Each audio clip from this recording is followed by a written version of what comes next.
What's going on, guys? Steve and Jake from Venture Off-Road X, and today's episode we're going to go over a store-bought Timbo Tusk Skottle versus a DIY project that Jake actually put together himself. Stay tuned. Let me show you what you get with the Timbo Tusk.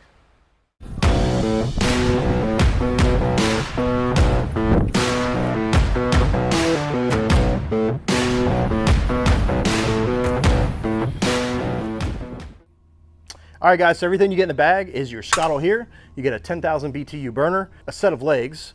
This is a add-on. It's a wind deflector and a top and a heavy-duty bag. All right, guys, when you get your kit, it's super simple to put together. Take your burner, your piece here that holds the burner in,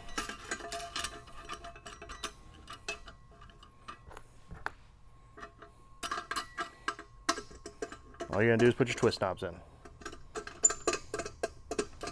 Wind deflector.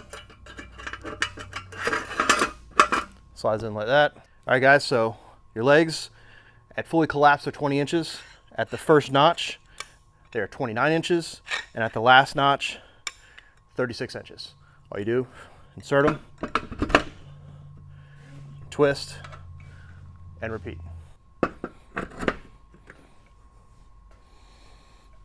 All right, guys, so this is the fully assembled Timbo Tusk.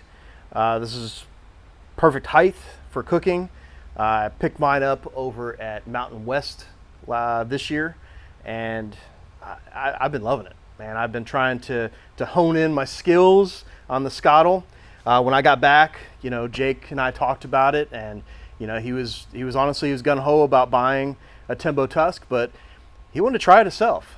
So, I mean, he went out and sourced everything and made it happen. So I'm gonna turn it over to Jake real quick, and he's gonna kind of go over, you know, where his inspiration was, obviously, and you know, where you picked everything up and how'd you source it. Something I've seen on YouTube with studying these, you see a lot of different guys cooking on them. You're not cool if you don't overland and cook on a Timbo Tusk. That's just the way the internet works these days. And if you want to be cool and do it for the gram, this is a great tool. Now, I've done wok cooking in the past. I've seen things like this and been around it, and so I was very excited by this product. And when I heard Steve got one, I couldn't wait to see it and try it out.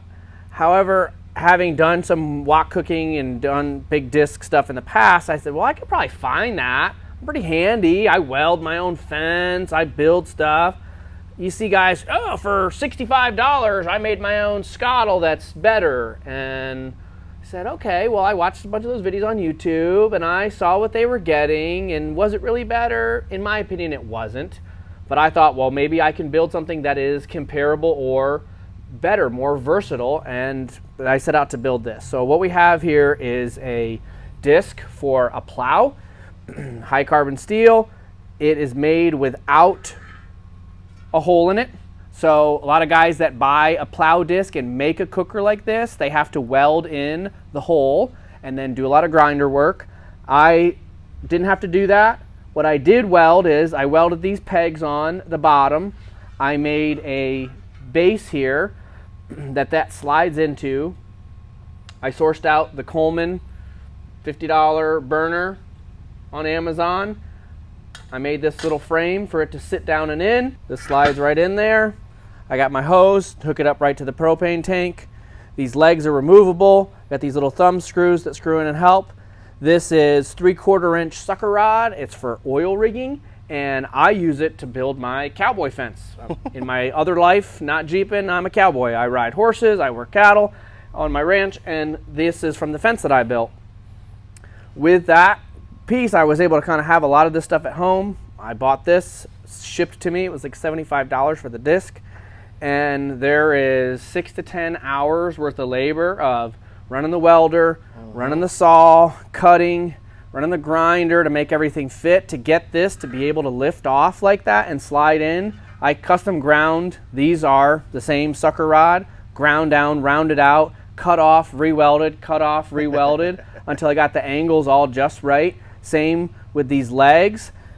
You'll notice the base of my Skottle is a bit more narrow then the Timbo Tusk version, it's still steady, and out in the woods it sits down and pushes in the ground. It has worked great, not any problems with it tipping over. But at first it was very narrow, so I had to cut it apart, break it, stretch it apart, re-weld it, re-grind, and do all these things. So to figure out the pieces to make it comparable, it took me a lot of hours.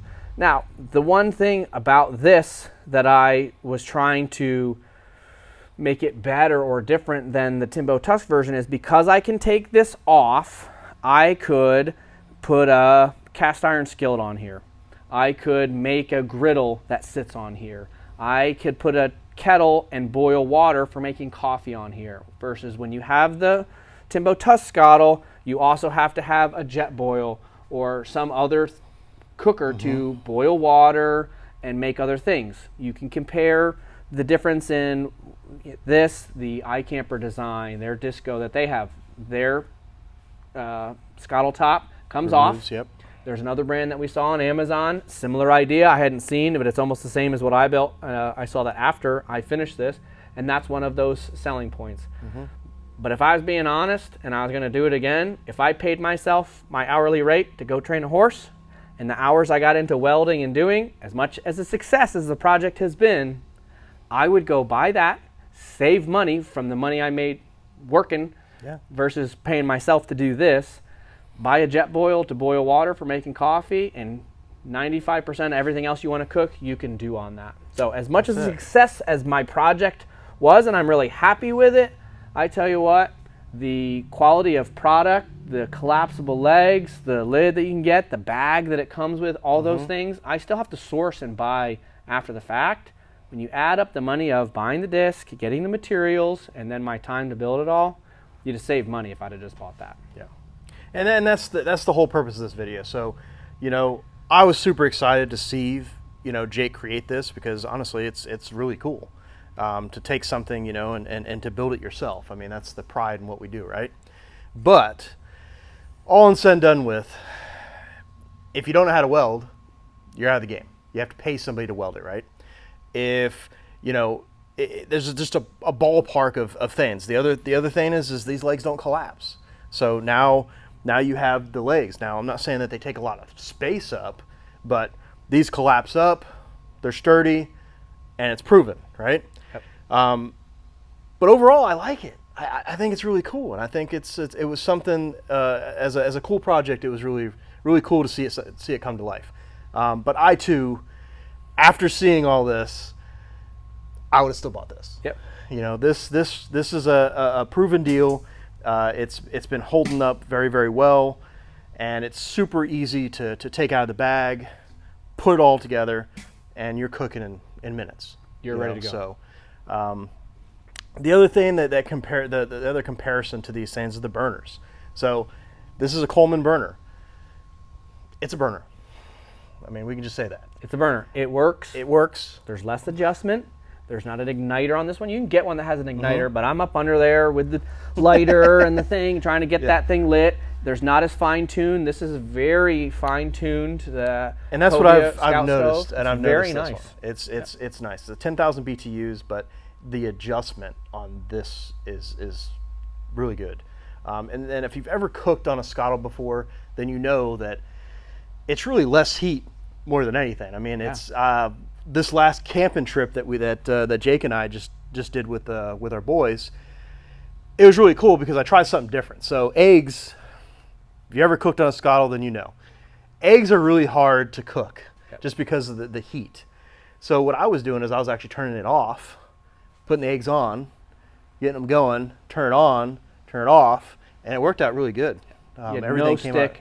No. Final product was just, wipe it clean. That's good it. to go. No scraping, no doing, and it's been great. We camped together up in Virginia at Expo East and cooked on that, and we had the same experience. Yeah, we made them burritos, man. Them burritos were great. good. Great. If you haven't had a chance, check that out because that was a good one. Go to the Instagram on that. But well, guys, I urge you check out Timbo Tusk. They're proven. A lot of guys are using them, and that's what kind of got me hooked on them. And I've been loving it ever since. Those guys are phenomenal. They're at pretty much every show. Their customer service is outstanding, And that's it, man. But if you do want to check these out, definitely get on the website and whichever option you choose. There's a couple different options. So the base option is basically this without the wind deflector underneath. It just comes with the Skottle, the legs, and the bag, and the burner, right? The upgrade from there, you can get a lid, you can get the wind deflector, and then they have the Adventure series, which has a really nice bamboo, little bamboo that actually mounts right onto the leg here. You can put all your utensils on there, and it's really nice. But other than that, that's it. But if you use our code AOX at checkout, save you a little money, and you won't be unhappy cooking on one of these. But if you guys have any questions with anything, feel free to hit us up at any time. Email me, get on Instagram, DM me. But you have any other things with yours? No, I love what I built, but I stand by that when I add up the time. I've heard people moan and groan and say, that's so expensive, I can do it for cheaper. When you do the math and you actually pay yourself for your time and you want to make something that's comparable 100%, it's just the way to go. It's the way to go. I encourage you to buy the product. That's it. Well, guys, I appreciate you guys tuning in. Like I said, if you have any questions, hit us up. But until next time, enjoy your adventure. See ya.